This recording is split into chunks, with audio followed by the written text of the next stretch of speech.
Hello and welcome to the Upper Cervical Marketing Podcast. And this is Dr. James Blanford with us, joining us from Boonesboro, Maryland. Doc, welcome to the podcast. Hey, thanks, Tony. It's great to be here. Great to be here. Absolutely. It's good to have you. And I'm your host, Tony, by the way, for those that are joining in. um, Doc, what I wanted to do before we start on our topic, which I think is a very important one, which is like, can we systematize growth? Are there different things that we can do that we can predict results and see results, much like the upper cervical practice? If we do these things structurally, we should be able to predict results. But before we get into that, share the listeners and the viewers here a little bit about your journey into chiropractic. Yeah, so it's a little long and drawn out. For those of you that don't know me, I was a Marine for 20 years. Retired back in 2018. But anybody that knows anything about the Marine Corps, it's pretty hard on your body. So early on in my career, just doing some of my basic training stuff, I started having back problems. Mm. It continued to kind of get worse over time, and it was probably about the 15-year mark in my career. Got back from a 1 year deployment to Afghanistan. I was to the point where I was tired of popping 800 milligram Motrins and Flexeril all the time. Just couldn't function properly, um, and I didn't want to go, getting cortisone shots or surgery. So I finally, just like so many of us, chiropractors are a last doctor of last resort, and I ended up on a chiropractor's table. And he assessed me, he adjusted me, and I felt the immediate release of tension in my spine, and it's like, what is this? And why have I been missing it my whole life? Right. So at that point in time, I just kind of started digging into it, just out of curiosity. And I was also at that stage in my career where I had 5 years so I could retire, and I had to find something else to do. But Yeah. yeah, so the more I read into chiropractic, is like this is what I need to do, and I wanted to share that relief and that release of tension with everyone else that I could. So that's kind of what got me there. Over the course of the next 5 years, finished up my career. Kind of doing some of the background work, researching schools and all that stuff. I ended up at Sherman, great school, loved it, best place I could have gone. Um, and then, and up until probably third or fourth quarter, sitting in one of my neuroanatomy classes, I was just going to be a regular full spine doctor. Mm. And then we had a special presentation one day on upper cervical, and that flipped my schooling on end. It was like, that's where I want to be. Going and doing what I did in the Marine Corps, I had to be a jack of all trades, master of none. And I really wanted to be an expert. And it's like, Right. I'm going to be an expert in that. And I've loved this road ever since I've been going down. And it's been a ride. It's been awesome. That's awesome. Yeah. Yeah. And then so you graduated back in. Yes, I graduated spring 2022, so just over 2 years now. Yeah. Um, and yeah, it's been an interesting ride since then. Right? It's a Yeah, journey. Like I said, it's a it journey. And is. everybody's is a little bit different. That was your pathway into the upper cervical world, down the rabbit hole, if you will, right? But it's the Right. pursuit of excellence, it's the pursuit of specificity and you said expert, just to be a specialist, you could say. And so now tell me about the inception of like, I'm going to open up my own practice. Like, what were some of the things that were going through your mind of what you need to get done? There's the obvious things of finding a place, but like, was there anything in particular that stands out to you pre opening? Yeah, that's a big question. So one of the things I've learned over the years is plan early and plan often. So I think probably from day one, our first business school and or business class in school, I just making my checklist and getting stuff done. And we're kind of working through things slow and steady. Um, Anything in particular, I can't. I don't know if there's anything in particular. Just that typical. You got to incorporate. You got to find a space. You got to lawyer, CPA. Set up your bank accounts, get funding. Mm-hmm. all that stuff. Just kind of working through that slow and steady. And every time I turned around, there was something I missed. And I just had to learn to be flexible with it and just kind of go with it and Right. knock it out and not get discouraged.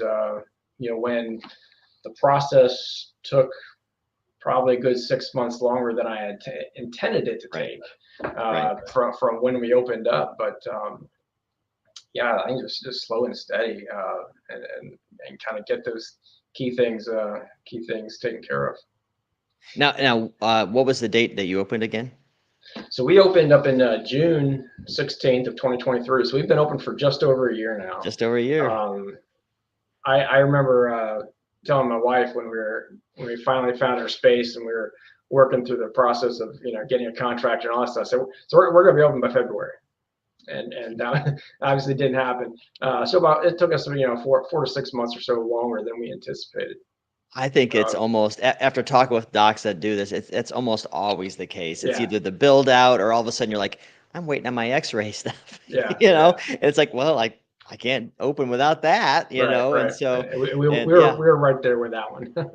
yep. I remember it's like because we started talking. Was that the end of 2022? Was that when we first just started talking, or was it at the start of 2023?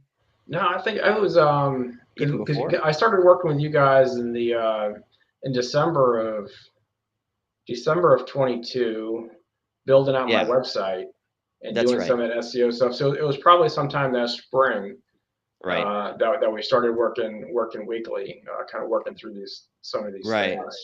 Right. Right. Right. And Yes.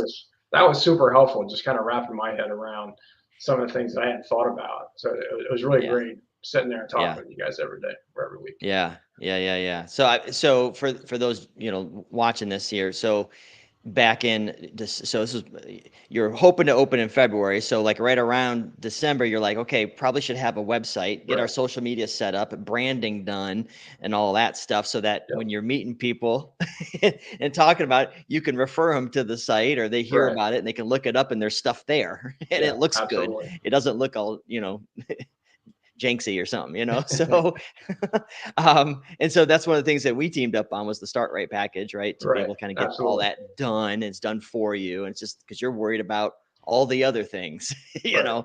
and so that was cool. And then like you said, it was right around yeah, it's right around like spring where we started doing some growth sessions to where Yeah. we're able to meet weekly, go over systems, mindset. We talked about mindset and habits and you know, uh tracking stats, right? Right.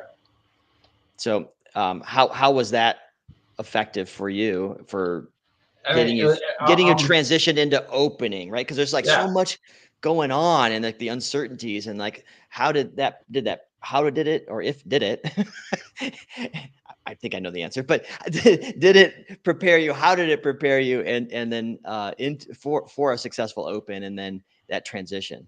Yeah. I think it was really good. I'm a numbers kind of guy. Yeah. So being able to formalize things and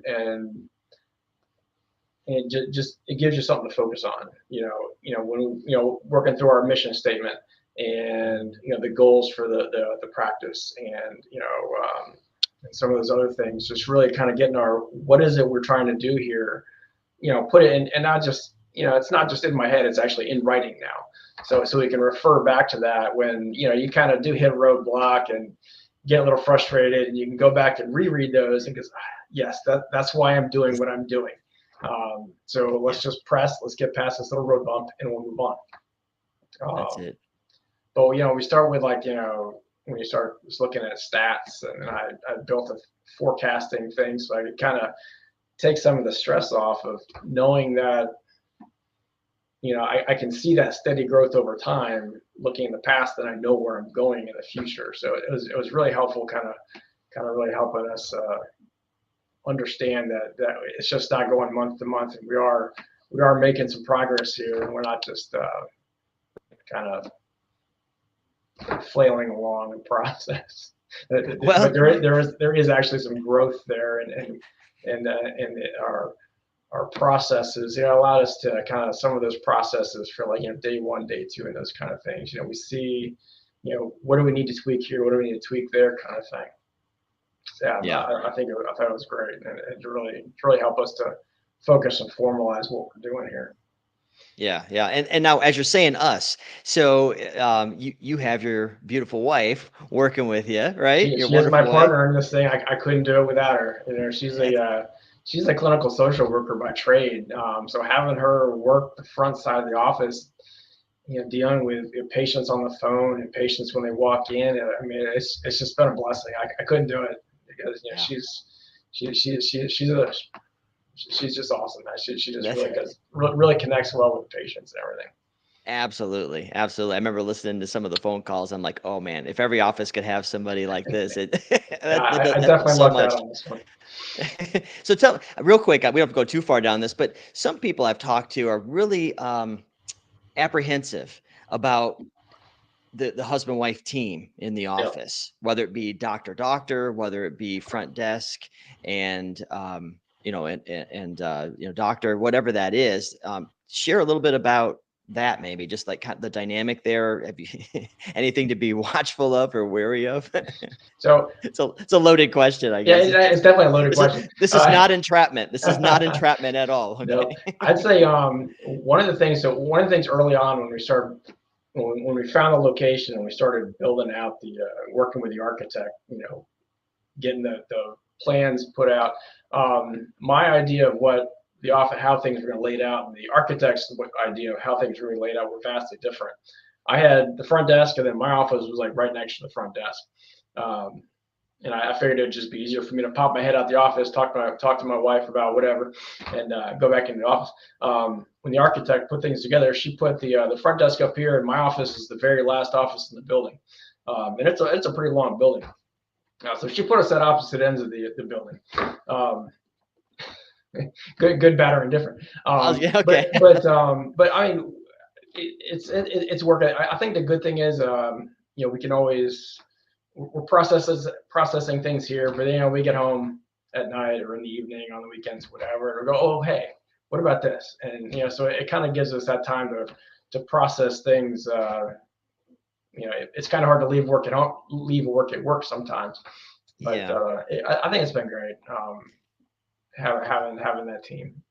If I can speak into that a little bit, because she was in with us in most of those growth sessions as Yeah, we're kind of creating your ethos, for the practice and setting up those systems. And she was the one that was implementing a lot of them, right, and so she spoke into that process. And there's this ownership that happens. And so like to see the two of you collaborating together and playing off of each other was fantastic in my right. opinion, and so and if it's done right and you are truly a team, then being I would say being married is not a negative. It's not going to blow things up, if you're a team, because Yeah, it's quite the opposite. It's an asset because there's a level of investment that you can't you can't right, hire for that. Like it's just right. not going to Absolutely. be there. Yeah. So yeah, cool. And so now, getting into those first few months, those precious patients that are coming in, right? And just looking for results, and that first patient that comes in, like, and they're holding, and it's like, oh wow, this is cool, right? So, Yeah. what did you see as most important during those first, say, 3 to 6 months? What like mindset wise or habit wise or focus wise, what was like top shelf, like I had to keep doing X? Yeah, I think obviously, you know, early on, because we didn't have the patient load then that we had now. So I had more time to really focus on those processes and Yeah. kind of formalize those, not just this is what I do every day, but I actually wrote it down. You know, so you know when we get to a point where we're grown to a point where you know get an associate doctor in here or get a CA in here at some point in time, you know, we have those processes in place, so we can go, here you go, this is how we do things here, Right. and we're not, it's not personality based, it's formalized. So yeah, early on, that I think that was my biggest focus, biggest mindset.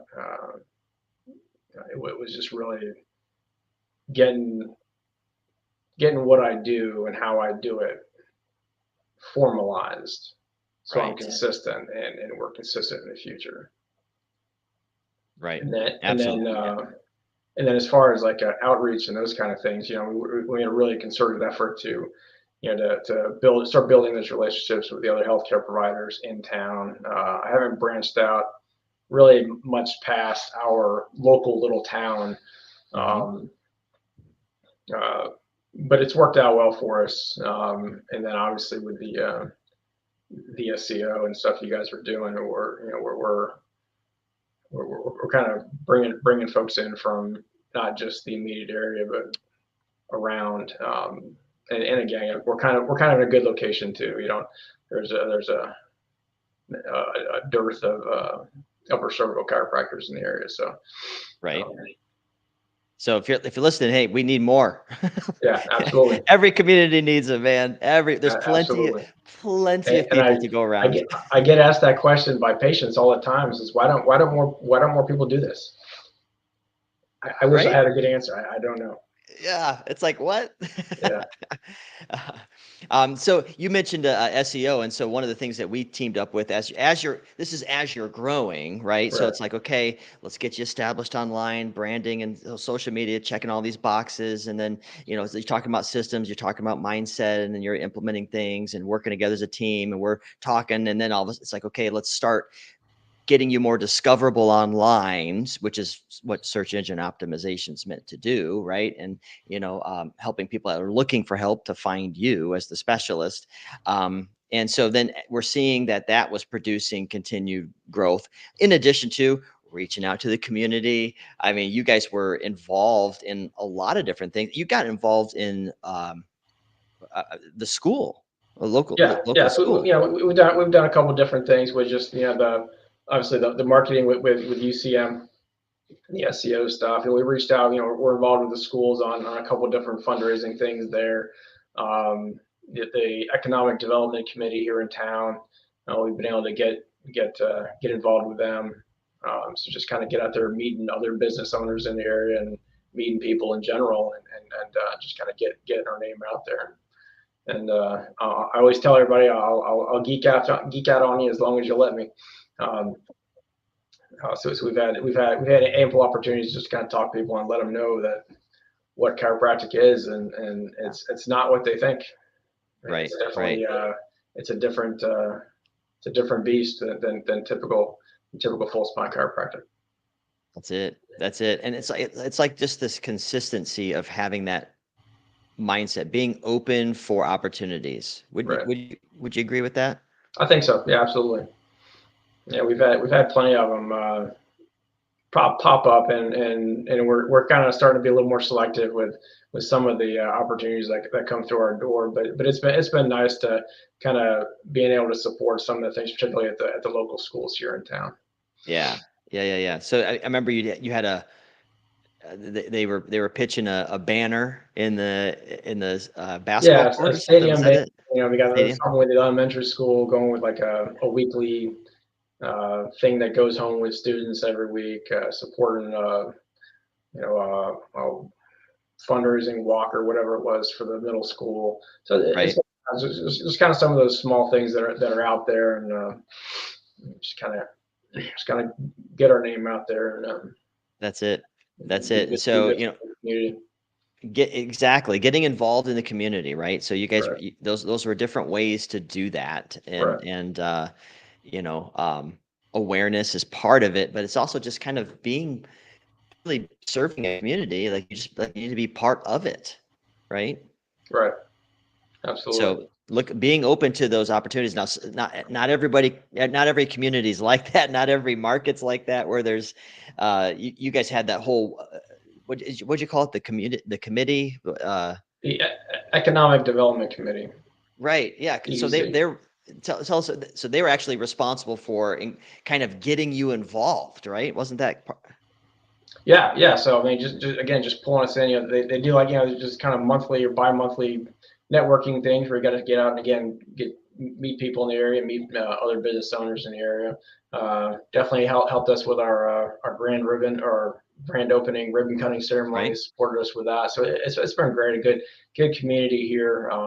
Really looking for that increased Yeah. business growth across the board. Yeah. So not everybody has that in their community, but if you actually just open yourself up to it and like start talking to the city and making yourself, that you're making them aware of that you're wanting to engage, they'll find there's usually people that will get you connected at least a little Oh bit. yeah. It's a step in the right direction. It's a All piece of the right. puzzle. And so, yeah, so I mean, you were having systems working. You're just kind of having, as we're tracking the numbers, you were having just kind of like slow and steady growth, would you say? Yeah, and it was we were just kind of lockstep, boom, boom, boom. It was so it wasn't it didn't explode. I mean, we got it back over the after the new year in January was a busy year for a busy month for us. But Hmm. up until then, it just been kind of slow and steady. Get through that New Year's rush where everybody's looking to get their health Right. online, and then it was kind of still. I mean, it's continued to be slow and steady. Throughout the year until April or so. We were kind of hitting that roadblock, and we decided it was time to pull the trigger on bumping up to that next level of marketing with you guys, and then it's just we've been on a upward Yeah. trajectory since. Yeah. What I think was really cool, and hopefully you agree with me. What I thought was really cool is like you guys spent so much time, we did, working on getting these systems dialed in, and they got tested, right? At some like early on, they're getting tested, but really, what like you said, when earlier this year, they really kind of got tested because as you're growing to a certain level, it's like all of a sudden, boy, I'm, uh, I'm glad were you feeling like, hey, I'm glad we had these things so that we're not experiencing issues? Yeah, and I'm definitely glad we had those processes.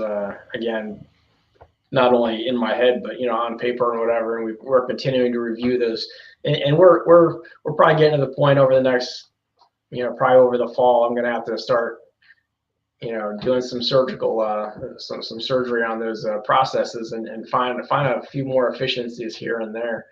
Yeah. But it's been a learning process, and as we go, we're just continuing to refine that. Refine that.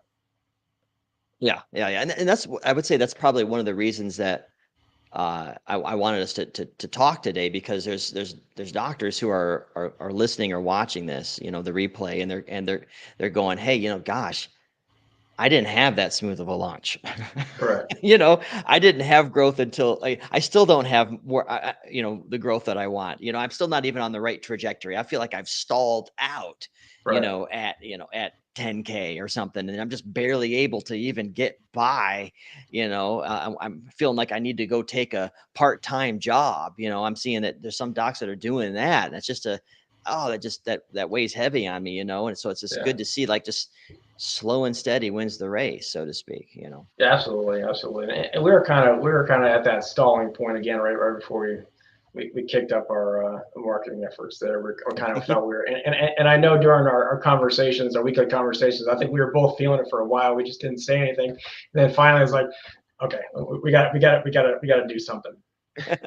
And that's the cool thing about being a team, right? Yeah, Like, absolutely. it's like we're talking. It's like you don't want to pull the trigger too soon, but I remember it was I had made some notes Yeah. after right after the previous growth session, and I was just like, time to move to next level. Yes. I think something like that I wrote It down. was. It And was so, absolutely the right time.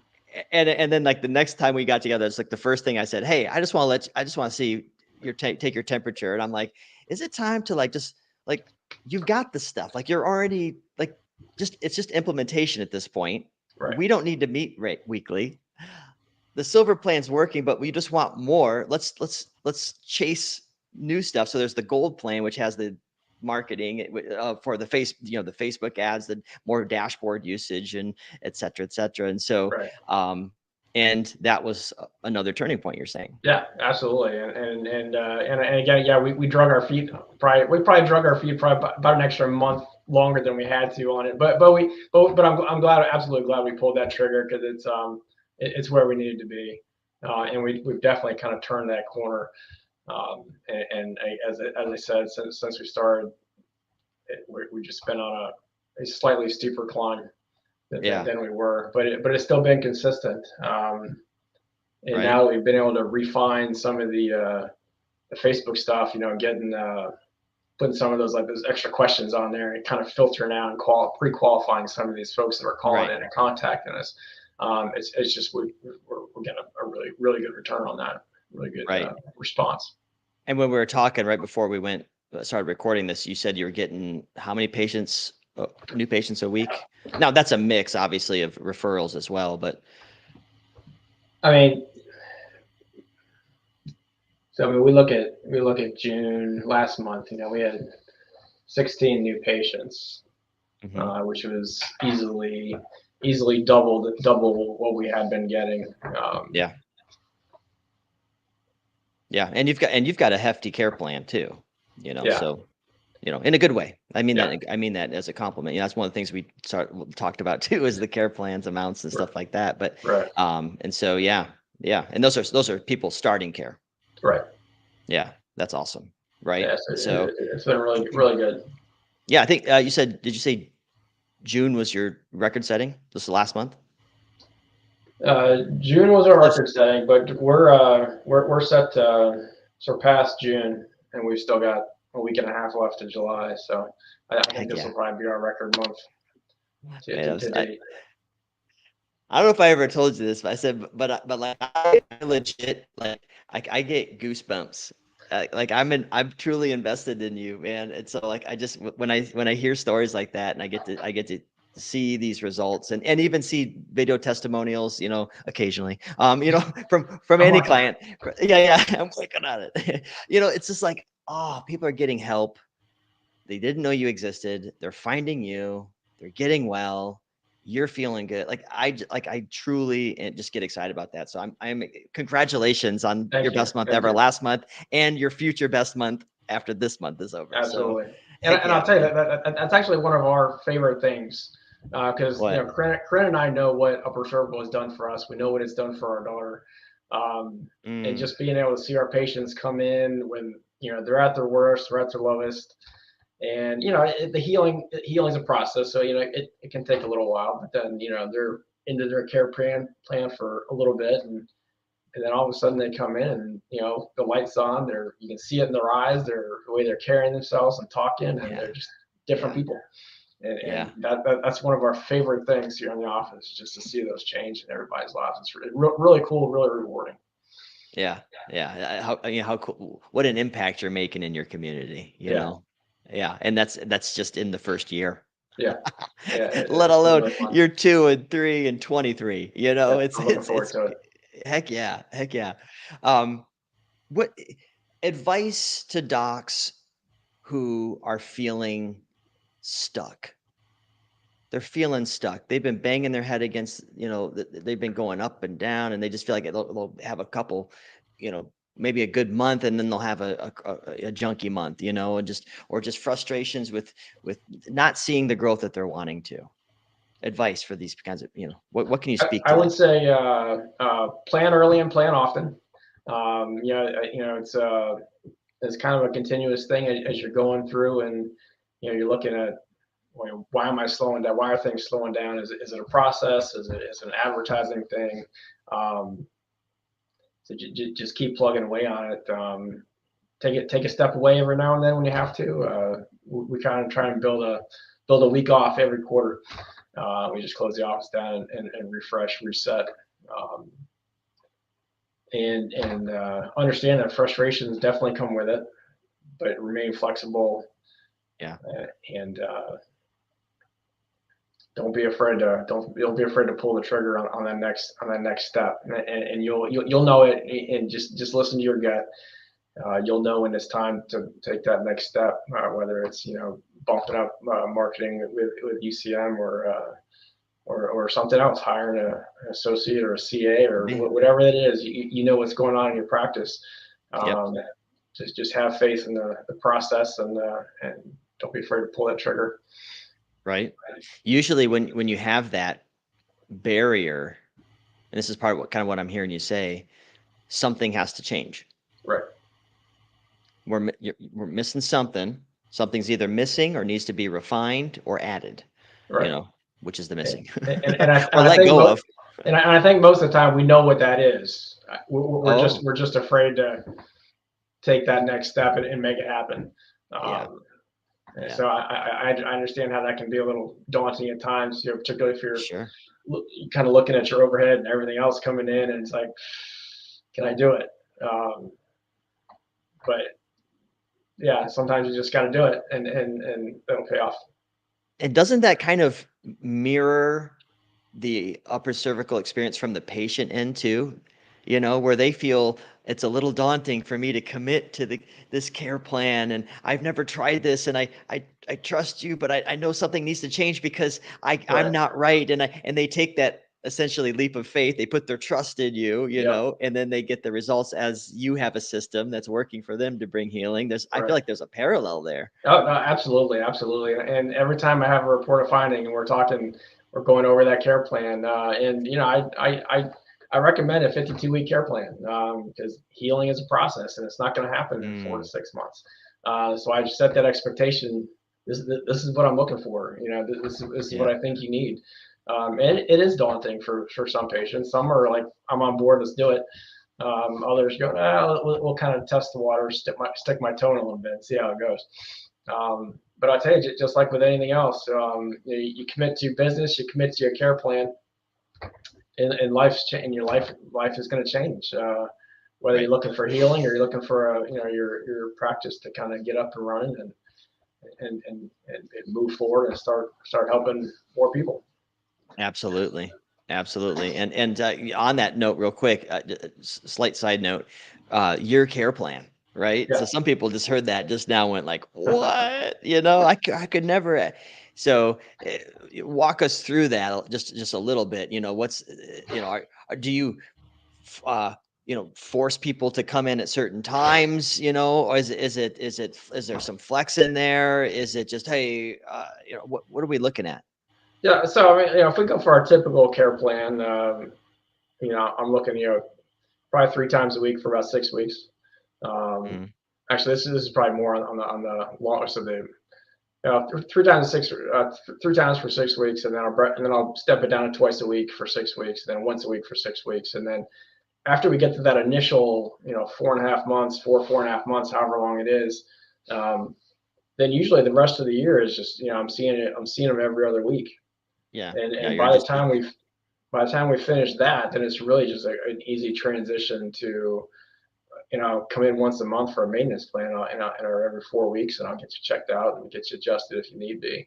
Um, and we're finally at that point where we're starting to see our first patients from last summer transition over to maintenance plans, and it's been really really encouraging that they get it and they stick with it that's and what I was want gonna to ask it. want to Is keep how going. Yeah. how's that transition going then for you? So that's the Yeah. big question, right? So somebody hears, oh my gosh, a year plan or whatever, and so you're setting the bar here, going, hey, I want them to, when they're quote unquote buying into this, they're really committing, and they're just like, Right. they're investing their money, yes, but also their time, and their mindset is like, hey, I'm in this for the long haul because this is a life change. This isn't a band-aid, this is a life change, Right. right? And Absolutely. so and are you and seeing that people have that mindset, like the people that are starting care, like they're staying in care, they're excited, they're referring others, they're on board? Yeah, yeah, I think so. And again, usually, when we look at like the care plan and our payment options, we got, you can pay for everything up front, or we break our care plan down by phases. So that's 3 times a week, twice a week, once a week. Break down those phases. So you can pay everything, or you can just pay by phase. And generally, those two groups continue on, and it's usually the ones that don't even want to buy it that way, and they want to pay as they go. Yeah. And I tell them this when we have this conversation in the report, that I understand it is a financial investment in your health, um, but understanding that what I'm seeing is that when you're unwilling to make that financial investment, or you're unwilling to make that time investment, Yeah. you don't get the results you look for. And Right. generally, with very few exceptions, looking over this past year, folks that have opted to do just kind of paying as they go, they just kind of fall by the wayside, and Ye they stop caring. Yep. They don't get the results they're looking for, and they just kind of go chase some other option. that's what's hard is when you're for lack of a better word, when you're struggling and you're feeling frustrated and you're hitting that wall, it's almost like I'll take anybody because that crushing overhead, or Right. well, you're a little desperate. Yeah. It is what it is. Yeah. It's like I need to put food on that table. I need to pay my lease, those types of things. And so, but not every patient's the right fit. Right. And something else you gotta continually tell yourself, if they choose not to continue care, it's not you, it's not the doctor, it's the patient. The patient, they weren't ready to really do what they need to do to get the results they want Right. and to get their life back on track. That's it. So So guard that mindset. yeah, absolutely. Guarding that mindset is just, it's, you do what you do, and you see the patients come through the office every day, and they're different people when they walk out. So I know for a This fact works. it works and it Yeah. changes lives. Yeah. So you just can't let that beat you down when you come across folks that just don't quite get it yet. Yeah, that's true. So stay the course, Yeah, stay the course. right? Know what you're doing, know your why, and if you're brand new, that's like give yourself time to get those results, like stay the course on that, and all of a sudden you're gonna have that person that goes, like you said, the lights are on. It's like they go, this is amazing, and Yeah. you could see it in their eyes. Their eyes literally open up wider, right? And their eyebrows raise and they're Yep. smiling and they're like, I need to tell everybody, why is there, like you said, why is there not more of this? And so Right. that's it right there. And so hang in there till you get those moments, right? Absolutely. And when you do get those moments, it's worth all of the headaches and stress and whatever else you're dealing with, because you Yes. made a difference. Yes. Yes. Absolutely. Absolutely. Celebrate those wins. Yeah. Yeah, cool. Doc, I appreciate your time and your sharing your journey leading up to opening, and even here now celebrating 1 year. So that's Yes. awesome. It's been Just had awesome. your best month a year in. That's so cool. Another one on the way. So congratulations again. Stay the course, and thank you for joining us. Absolutely. Thanks, Tony. It was a pleasure being here with you today. Yeah, cool. And for those that watching us, listening in, we love you. We appreciate you. If there's anything that we can do to help, we are absolutely here for you, just to have a conversation. So don't hesitate to reach out, and let's just kind of go from there. So as I always say, go team upper cervical.